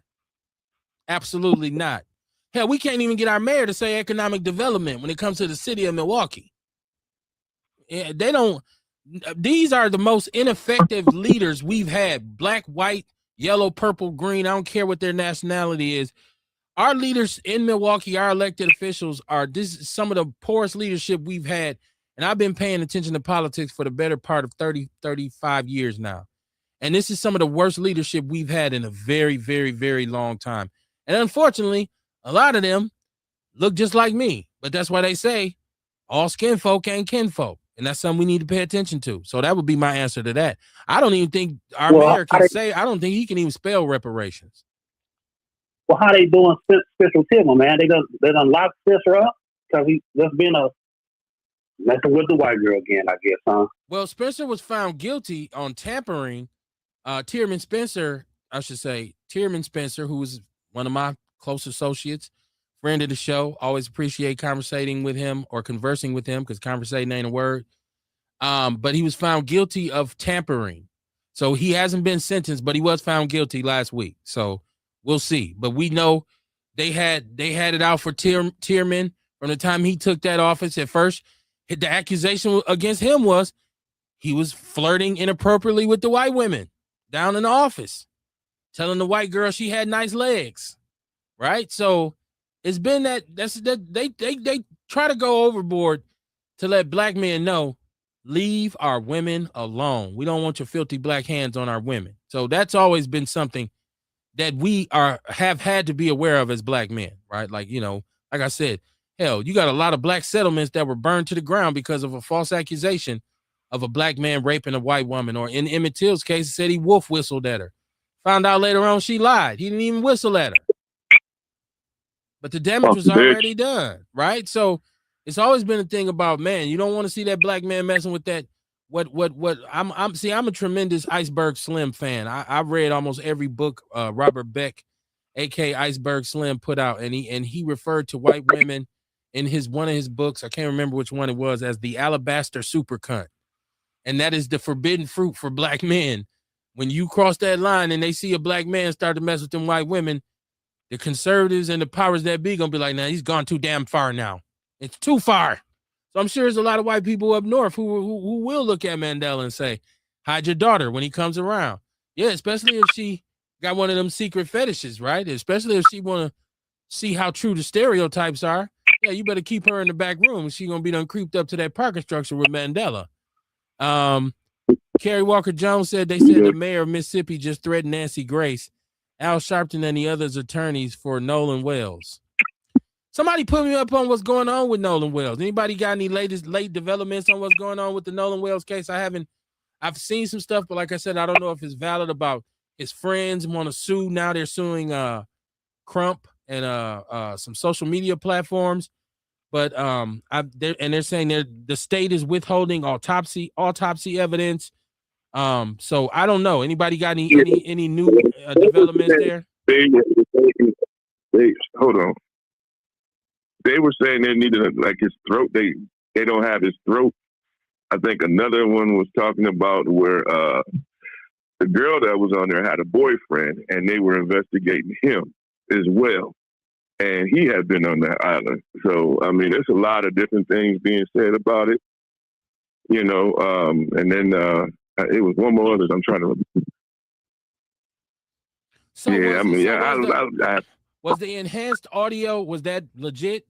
Where they said they had enhanced audio and something was revealed in it? I don't know, because I haven't really just been following up with it. Anybody got any information on that? That one I don't know. Man, what I heard was it didn't sound enhanced to me, man. It was just a lot of voices in the background. It's just, I don't know. It wasn't enhanced to me. He was screaming out, give me my freaking phone or something like that. I don't know what it was. That's the one some stuff I depend on y'all for. I depend on my Outlaw family for some stuff because obviously I can't pay attention to everything. So a lot of times, I ain't even following his little case though. I just figured common sense. We know what happened. You know, I hate when people be like, "Well, I ain't gonna speculate." I ain't never went out with a group of white people and came back dead. I ain't never went out with a group of niggas that came back dead. So it just looked real suspicious that you go out with a group of white friends, and then you come back dead. Come on. This shit is. Well, race. It's all everything. Right? This is a hot time for race relations in the country. And It really is. and it ain't just blacks. It's like I said, the xenophobia that's centered around immigration because black people ain't the only niggas. We ain't the only niggas in America right now. Okay, it's some new niggas in America.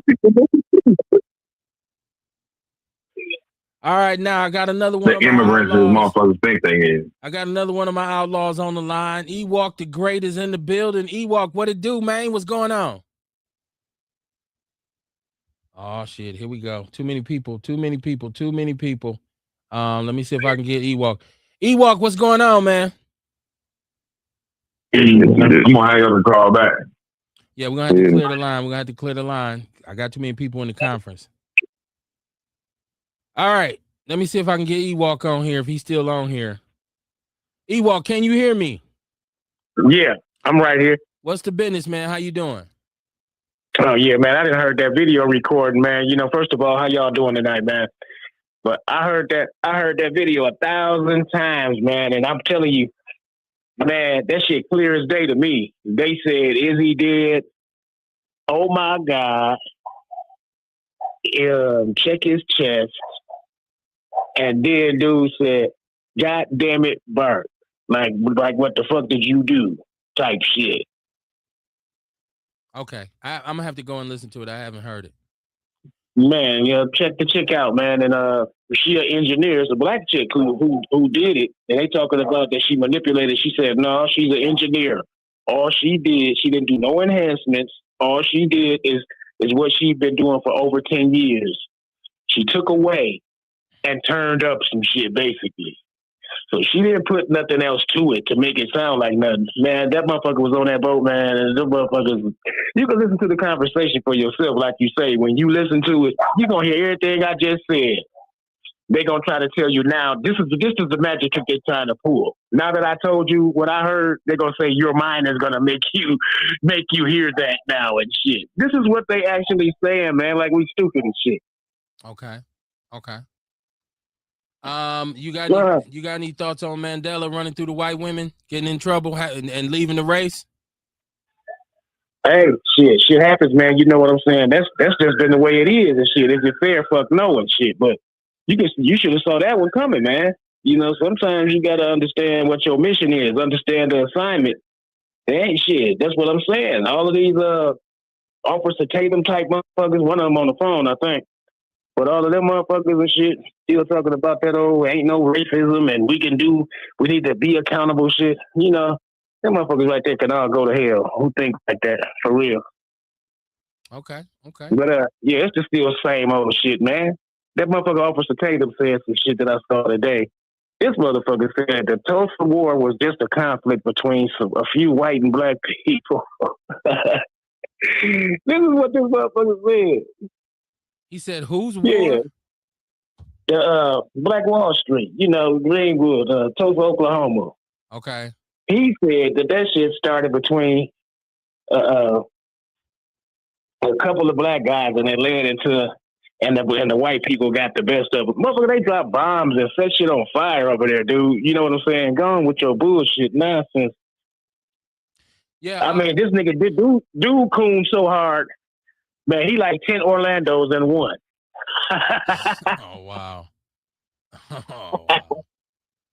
He's becoming he's rising very fast as a very controversial figure. He's the new Tommy Sotomayor.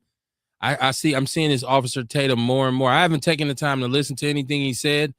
I watched him and DL Hewley go at it, but I haven't really gotten into none of his content yet. So I'm gonna have to check. Dude is ridiculous. He got ridiculous.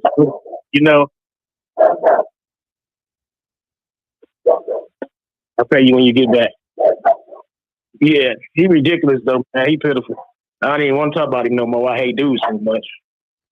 Okay, well, we always appreciate your input in the conversation, man. All right, I'm gonna clear the line for you because I see you still having a couple of issues. I get off here. I know. If I get 4 or 5 people in the chat room, in the conference call, then they stop after a while. My phone will stop letting me add people to the conference call. So that's the only thing. It's just the limitation of the phone. Yeah, man. This is 2026, man, and I don't understand how people could still sit around and be thinking that we the equivalent. No, and we ain't the equivalent. We better, but they damn sure they ain't changed their ways and how the system works and how like I said, it wasn't too long ago. My sister had a $450,000 house in Florida that she sold. The first appraiser came in and seen niggas on the wall. You know, she had pictures of me, my brothers and shit, my mama and everybody. They tried to short her $150,000. She got a different appraiser, took the pictures off the wall. $150,000 difference on her house. So then you got some ignorant ass niggas who say shit like that don't happen and shit. You know what I'm saying? And try to tell you to your face when you witnessed it and you know it happened. That's the type of shit. So like these tap dance motherfuckers get on my nerves with that shit. This shit happen every day. Hospitals, education, all of the shit that we deserve to have a fair shot at, we don't get. But we still got these motherfucking house niggas who try to pretend like that shit ain't happening. Okay. Let me see what I can do here. But I'm gonna go ahead and get off. All right, Ewok, appreciate you, man. Who we got? I think I had Orlando. Orlando, you Yes, with sir. me? Yes, sir. What's going on, man? Man, I was trying to follow on Facebook, and it was glitching on Facebook. So I don't know where you left off, and I couldn't hear the conversation. But one thing I will say, man, about the primary is a week from tomorrow, and I don't know what the energy is or the vibe out there, but it's one thing that stood out to me. It was about how we look at foreigners and come to the country.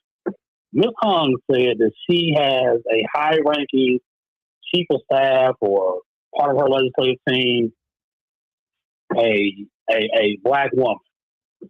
So, bro, I look up who her chief of staff is, and the chief of staff she said a Muslim black woman. The woman is from the Sudan. She's an immigrant.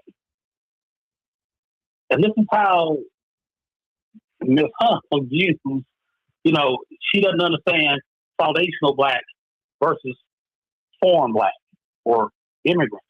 It's just crazy how, again, is that going to be front center? Because if the polls are true, kids, I just posted something.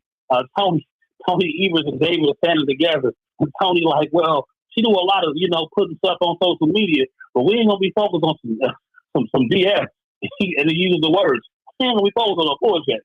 Like, okay, so they making a run for it. The Democratic, I guess, establishment is trying to see what they can do because they had old boy, what's his name, Piper and Omar from Minnesota.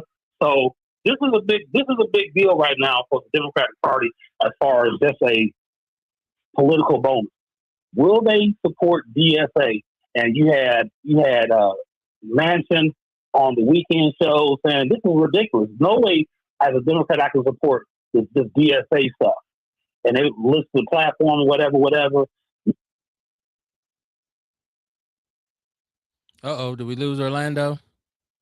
You blacked out for a minute. I'm here. I'm still here. So she makes a distinction, as she saw in the debate, that she doesn't support the national platform in every capacity. It's just a weird thing, man. What's going to happen next week Tuesday? Is this tomorrow? Is 1 week out? I don't know if David has enough. If enough ground has been made up, because it was a lot. Now, but there was like 35% of the Democratic voters were not decided. So that's the saving grace. We'll see. He got the money, but can they pull it out in the end? Your thoughts? We'll see. At this point, I can honestly say I'm getting to the point where I'm like, I really don't even care anymore, because it's obviously some sabotaging and some rigging going on here. And like I said, I think the Democratic Party is going to come away from this election, no matter what, looking very suspect in the eyes of black people. And I think it's deserved. I think that they deserve to be looked at sideways, but I also feel like that the Democratic Party has been dropping the ball with us for a while. And I think the last few election cycles pretty much shows that we have not seen a dearth of quality black candidates. We just haven't seen it come down the pipe, man. And usually if they're behind somebody, it's what they call an establishment candidate. Is who they want to tell us who they think we should get behind, as opposed to who we actually want. But I said it once, and I said it a multitude of times. It is time for us to get our own political party. You can never ever expect to be treated fairly in the house of the American white man. It will never happen. There's white people who get mistreated by the American white man. And historically, he has been one of the most domineering, dastardly individuals when it comes to business, when it comes to politics, when it comes to anything. So it is time for us to get our own. I don't know why it's taking this long. I don't understand what's holding it up. But it's time for us, and this is just the latest example of it's time for us to get our own political party and use our votes the way it should be used. So that would be my retort to that. Do you think the Glenn Moore endorsement came because Mandela dropped out? Because she was pretty hot a couple weeks ago that David endorsed old girl, and she kind of said it on air that David, made his own decision. She would have liked things to be different, but there was a smoke room in the back room conversation. Do you think she made the endorsement just because at this point Mandela is out? She got to endorse a black candidate, and also the Congressional Black Caucus came out today to endorse David. Well, I'm just glad that she supported another black man, because the way it's looking, she could have come out and supported Hong. But it's good that she supported a brother, man. I don't know what her personal motivation was behind it. I don't know if she was going to support or endorse Mandela. I don't put a whole lot of weight on the Congressional Black Caucus, because when I look at the state of Black America, I don't think that they're doing a bang up job. So I don't even pay any attention to them. Like, they have, in my mind, they have zero influence. So I wouldn't know who they endorse. But man, shout out to her for standing with a brother, I guess, because DC is a brother. I mean, that's what you can say that about him. And he's a good dude, as far as we all know.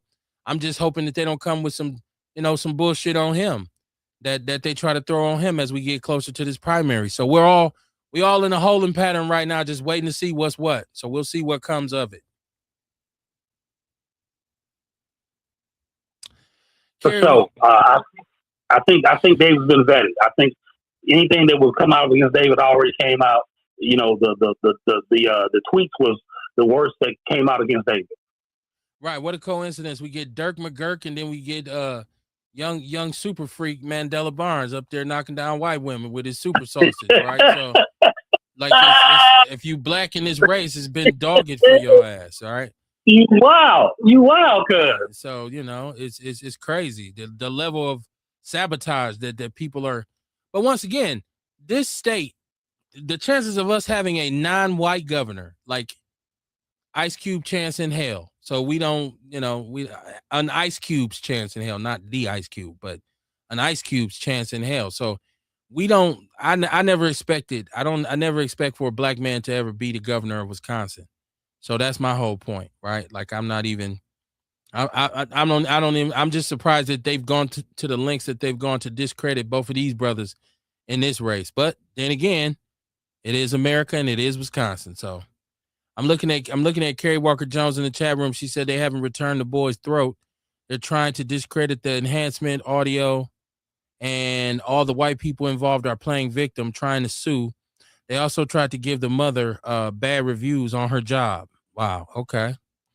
Erica Hunt's in the chat room. She said, yeah, I am finding time to watch Nancy Grace show coverage of the case. Well, how do you find, I don't even know where do you find Nancy Grace at? I don't even know what channel she comes on. But I tell you another thing that after last week, when we seen the whole kind of debacle of Anthony Fauci pleading the fifth 111 times in regards to the COVID questioning in the Senate hearings or whatever it was. And I started to think to myself, there's a lot of people in this country who are owed an apology. Because if you did not want to, okay, it's on YouTube, Erica. I'm gonna have to go in there and check it out. And I was a person that was very skeptical about the vaccination. It just didn't make sense to me, the way it came about. We still haven't got any answers of what this COVID thing, how it came, and why it became what it became. cost a lot of people their lives. But people who were questioning that vaccine were being treated a certain way. Even like a lot of people's employment was in jeopardy. I don't know how many jobs I've looked at where they said, I think the city of Milwaukee was even one who said, you got to have up-to-date vaccinations to work for the city of Milwaukee. Okay. So a lot of people are owed apologies. I just like to see one big apology, but also I like to see the truth come out. Explain to the people what this was. Explain to them what you gave them in that needle when you gave them these vaccinations and these boosters and all this kind of stuff. And explain to us what COVID was in the first place, because there's a lot of guessing and a lot of conspiracy theories. So I really like to get down to the truth of this. Did you take a jab? No, that's what I just said. I absolutely did not. There was no way I would do it. My daughter and my wife took it. My son and I did not. So I refused. I flat out refused. Like I was like, no, I'm not.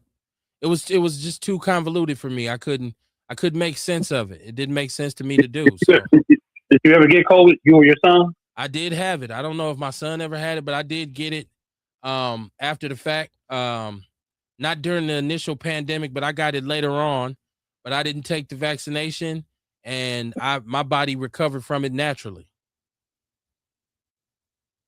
Okay. Yeah, I had it twice.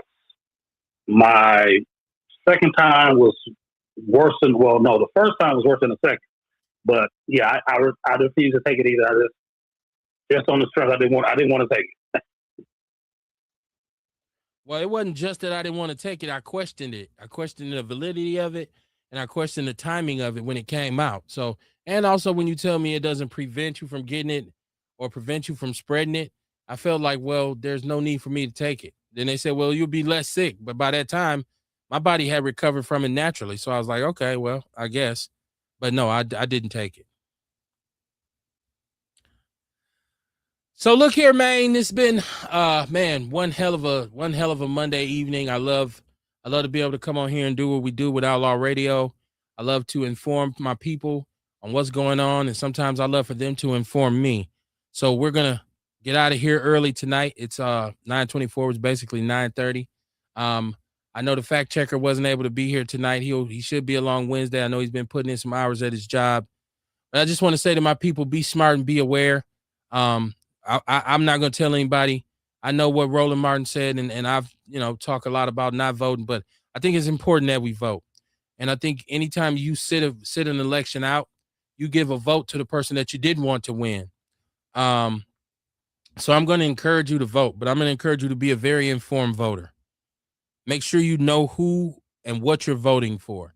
We don't ever want to get in a situation like we have with this president where there were a lot of people who went out and voted against their own best interests and didn't even know it. Now they're sitting around looking just as dumb as hell. So be an informed voter, but be a voter, right? It's just like I tell people all the time. I don't tell anybody what to think or how to think. I just tell people to think. So I'm not going to tell you who to vote for or what to vote for, but I'm just going to tell you to know who or what you're voting for. What was this? And Carrie Walker in the chat room, she said, I had it twice and was made to take it for my job and developed a heart condition from it. See, that's what I'm saying. There's answers that are needed about what actually was in that needle, man. And I think the American people deserve it. But other than that, man, look here, man. Y'all stay strong, man. And we'll be back Wednesday with Mo Outlaw Radio, man. Share the show. Hit the Cash App. You can still comment on the show. You can go to my personal page, Kevin Barnes, on Facebook. You can go to the Outlaw Radio group or Outlaw Radio page on Facebook. And then there's the People's Network on YouTube, People's with a Z. And then there's the People's News Network, which is a Facebook group, which is our sister group, where you can also catch the show and a whole bunch of other information that's on there every day. And it's all foundational Black American information that's pertinent and relative to our structure and our struggle in this country. Y'all be good, man. Love y'all, and I'll see y'all Wednesday.